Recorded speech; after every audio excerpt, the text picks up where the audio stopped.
saving. Okay.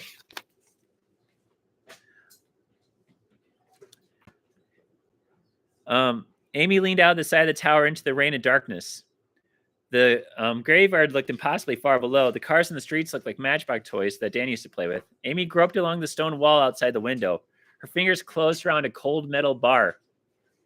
A tiny set of rungs was embedded on the side of the tower, leading up to the steeple, about 10 feet above her, if she fell. So the steeple is 10 feet higher up. And she's reaching around the outside of the building, like through the, because there's no wall there. Stay here, she ordered Dan. No, sis, you can't. I have to. Take this. She gave him the paper that had been wrapped around the vial, the one he tried throwing away. You said that might be important. Keep that dry and hidden. Dan stuffed it into his pants. Sis. He looked terrified. Amy realized more than ever how alone they were in the world. All they had was each other. She squeezed his shoulder. I'll make it back, Dan. Don't worry. Dan squeezed his shoulder. I'll make it back. Boom! The bell shuddered as someone underneath, someone very strong, slammed into the trap door. Boom! What's happening? The Holts are trying to break through the trap door. Amy slipped the glass vial into her pocket and swung one leg out the window and into our open darkness. Where's she going? Yeah, she's going to climb out the window and climb up the side of the building the rest of the way onto the top of the roof. That's not safe. In the storm. She could barely hang on. Rain stung her eyes. She didn't dare look down. She concentrated on the next rung of the ladder, and slowly she pulled herself up onto the slanted tile roof. Finally, she was at the peak. An old iron lightning rod pointed to the sky. At its base was a metal ring, like a tiny basketball hoop. And below that, a grounding wire, just like Franklin had recommended in his experiments.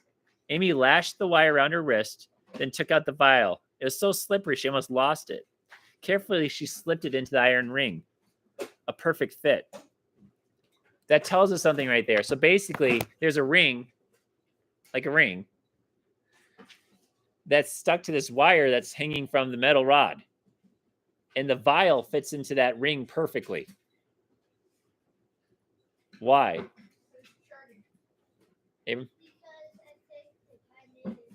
Benjamin Franklin put it there. He knew they would need that to charge it. He put a ring there so it would be able to attach the vial to it so the electricity can go through it. So that ring was there on purpose. That's not normally on like a lightning rod. It was there to put that vial on. Yeah, well, he gave him that clue. She inched back down the roof. Please, she thought, holding on tight to the rungs. She didn't have to wait long. The hair stood up on the back of her neck. She smelled something like burning aluminum foil. And then, crack! The sky exploded. Sparks rained down all around her, hissing on the wet tiles. Dazed, she lost her balance and skittered down the roof. She grabbed frantically and caught her rung so hard pain shot up her wrist, but she held on and began to climb back to the top. The glass vial was glowing. The green liquid inside was no longer murky and slimy. It seemed to be made of pure green light. Carefully, Amy touched it. There was no shock. It wasn't even warm. She slipped the vial out of its brace and put it back in her pocket. As thou charged this, so I charge thee. The hardest part was still to come. She had to get away safely and figure out what she just created.